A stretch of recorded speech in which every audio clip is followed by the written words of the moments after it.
Benjamin Netanyahu just announced Hezbollah Lebanon, Israel agreed to a ceasefire deal. I'm going to play the clip where he announced it. It has English subtitles, so you'll be able to hear everything. lebanon. חיזבאללה בחר לתקוף אותנו משם ב-8 באוקטובר. חלפה שנה. זה כבר לא אותו חיזבאללה. החזרנו אותו עשרות שנים אחורה. חיסלנו את נסראללה, זה הציר של הציר. חיסלנו את כל בכירי הארגון. השמדנו את מרבית הטילים והרקטות שלו. חיסלנו אלפי מחבלים. והשמדנו את תשתיות התת-קרקע והטרור שסמוכות לגבולנו, תשתיות שנבנו במשך שנים. תקפנו מטרות אסטרטגיות בכל רחבי לבנון, והפלנו עשרות רבות של מגדלי הטרור בדחיה. האדמה בביירות רועדת. אזרחי ישראל, רק לפני 3 חודשים, כל זה היה נשמע מדע בדיוני. אבל זה לא מדע בדיוני. Okay, so he's touting the fact that Hezbollah has lost a lot of its capabilities, but at the end of the day, this looks like he caved to Biden's pressure. I mean, it doesn't look like he's, even with Hezbollah being dismantled, at the end of the day, they're coming back.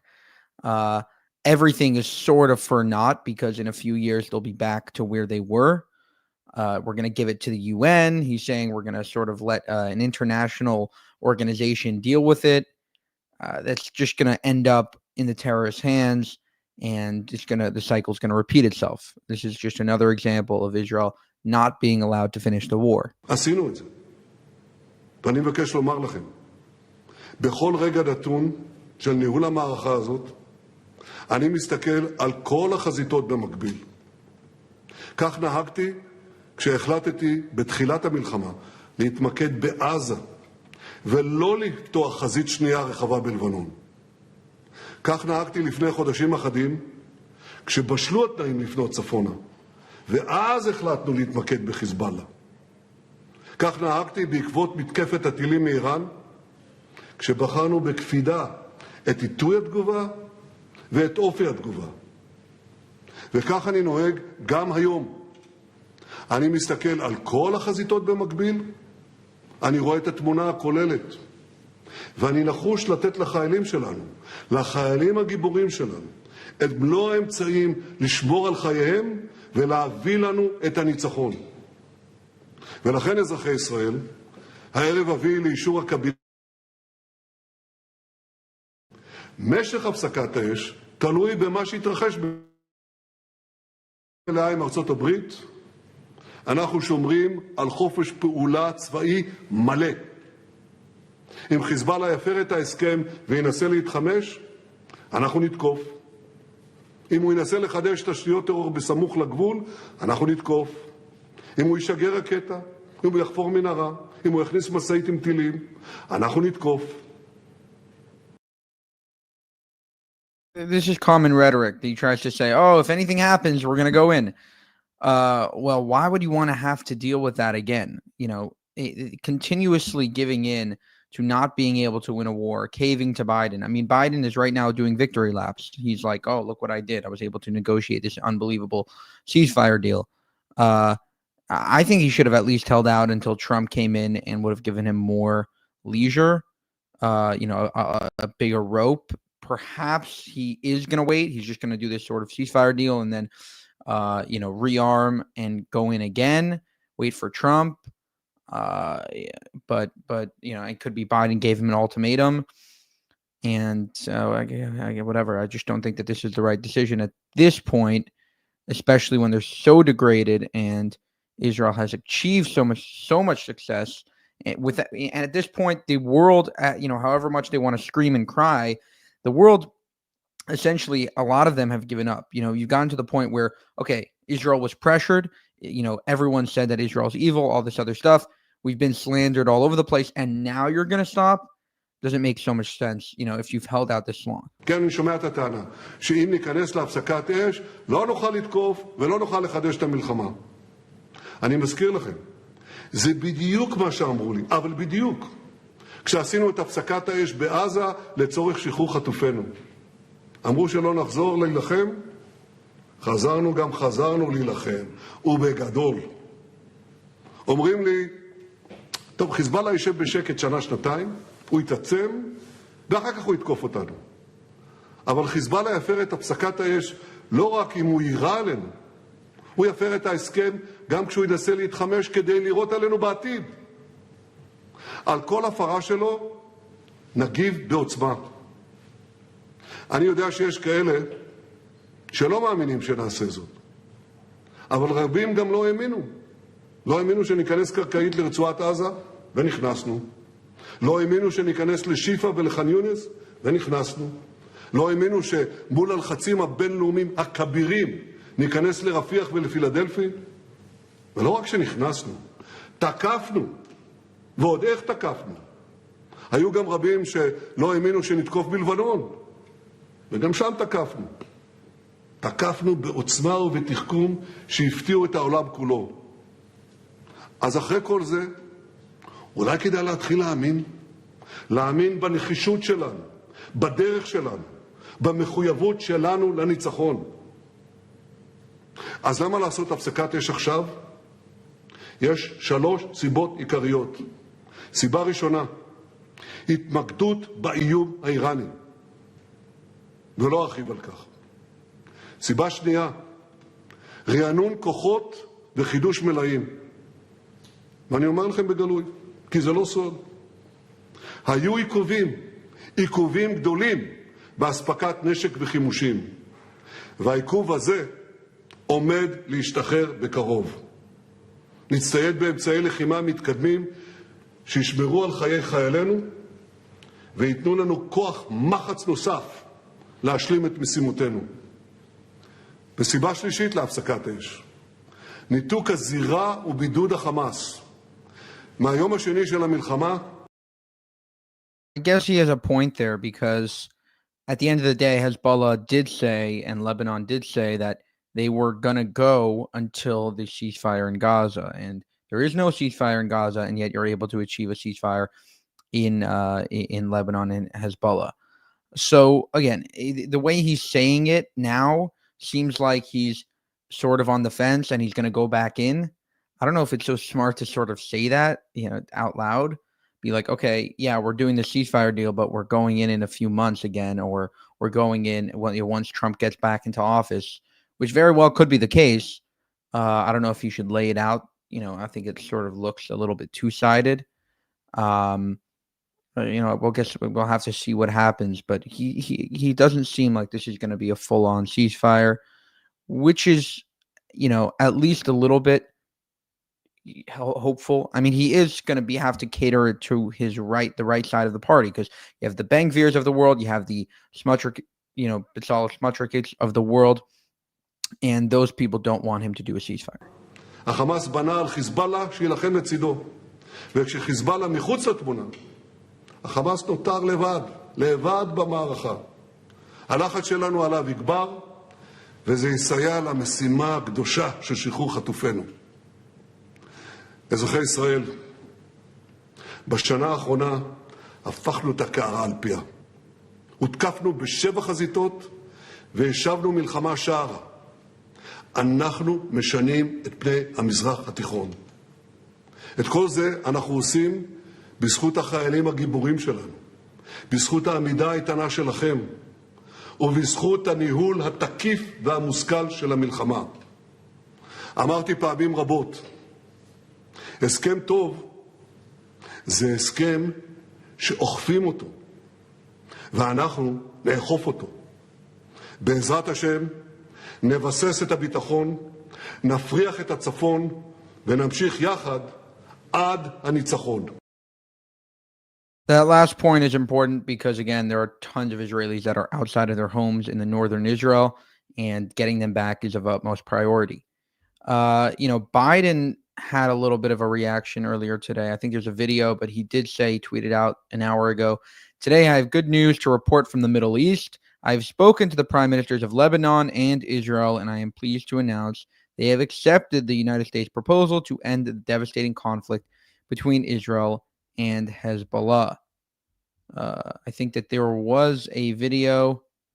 I'm going to look it up. Hezbollah, Israel, Biden. I think there was a video he had at the campaign trail. On the campaign trail. So make no mistake, again, Biden is definitely running around saying that this is a victory lap. Future of security. Just as the Lebanese people deserve a future of security and prosperity, so do the people of Gaza. They too deserve an end to the fighting and displacement. The people of Gaza have been through hell. Their world's absolutely shattered. Far too many civilians in Gaza have suffered far too much. And Hamas has refused for months and months to negotiate a good faith ceasefire and a hostage deal. And so now Hamas has a choice to make. Their only way out is to release the hostages, including American citizens, which they hold. In the process, bring an end to the fighting, which would make possible a surge of humanitarian relief. Over the coming days, the United States will make another push with Turkey, Egypt, Qatar, Israel, and others to achieve a ceasefire in Gaza. With the hostages released and the end of the war without Hamas in power, that becomes possible. Okay, so very, very different tones from Biden versus Netanyahu. Netanyahu is saying this ceasefire, the ceasefire of Israel and Lebanon, is temporary. We're probably going to go in again. It doesn't mean much. Biden is saying this is a massive win, and now they're going to go for the second ceasefire in Gaza, which Netanyahu didn't even mention. So seems like they're at odds. I do think probably this is a Biden ceasefire, meaning he told Netanyahu, enough is enough. I need to have one big win before I leave office. And I want you to sort of, make this ceasefire deal. My problem, though, with Biden and the American administration is that they're so two-faced. So on the one hand, they'll say, yeah, Russia, Ukraine, you can have $60 billion. Ukraine, you can have a few nukes. Take over Russia, do whatever the hell you want. Start a World War III. And then with Israel, when Israel is the sort of bigger force, the stronger force, they're like, no, you have to do a ceasefire. And they're backing the losers, basically. They're consistently trying to, meaning they're looking at Israel, oh, you're big, you have to stop. Meaning they're prioritizing the world's approval, the world's sort of, the world's opinions, and not even the world, just like the college campus kids and the protesters over real military, pragmatic, strategy, right? So strategically, they should be backing Israel 100%, finish the war in a few months, boom, boom, boom. X amount of people are whatever, and or X amount of people are killed. They get the hostages back, and Hamas and Hezbollah are gone, or Iran is gone, whatever, right? Versus, Ukraine, you have to deal with I think it's been a 4-year war so far. Both sides are getting massacred. There's no end in sight. They keep on sending them more money. You're dealing with Russia, which has nukes and can always decide to destroy, not only Ukraine, but potentially even the world, sparking a nuclear war. But no, we're just going to fund them endlessly and hope that, we eventually beat Putin. And Putin's like, I want a ceasefire. And they're like, no, we can't do a ceasefire. So that's sort of two-faced BS where they're not backing Israel and consistently trying to leak Israel's secrets to Iran, to say, Israel needs to stop. Israel is killing too many civilians. And then on the other hand, say Ukraine, do whatever the hell you want, makes no sense to me, especially when Israel is the only party that can actually come away with a win realistically in these two wars. I do think Netanyahu is just doing this in order to sort of stall for Donald Trump to come back. And again, he just posted this sort of article of Donald Trump saying Trump and Congress looking to put suffocating sanctions on kangaroo ICC. And Donald J. Trump is going to be incredibly pro-Israel, as he's always been. He's sort of, involved with Miriam Adelson, who is, she gave him $100 million, and she's very pro-Israel, constantly giving him ideas like taking over the West Bank, Judea and Samaria, like annexing Judea and Samaria, like the capital, like they did with Golan Heights, and all the stuff that he's done for Israel in the past, as well as what he will do in the future. Nick Sorter is saying Justin, Joe Biden has taken credit for the ceasefire deal between Israel and Hezbollah. Even the Washington Post says Israel was doing it for President Trump. Is it just a coincidence that Israel agreed to a ceasefire right after talks with Trump? Of course it's not, but Biden is going to shamelessly take credit anyway. What a useless imbecile. So there was a Washington Post article a month ago saying Israel prepares Lebanon ceasefire plan as a gift to Trump, officials say. And by gift, it means that Donald J. Trump touted that he's going to end, wars around the world. And by doing this, he looks good because, he ended the war and he brought, some semblance of peace, even though in reality, long-term, a ceasefire deal is not peace. It's really just, rearming and recycling of more and more war.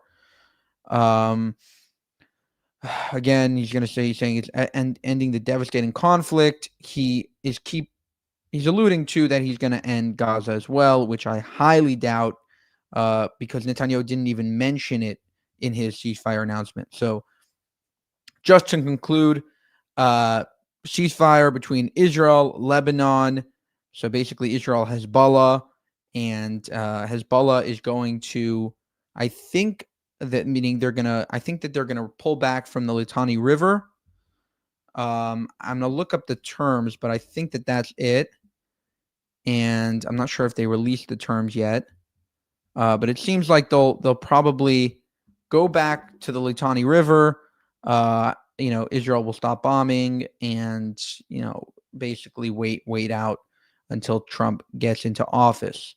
And, just to recap, so Netanyahu said it's probably not going to be long-term. He might go in.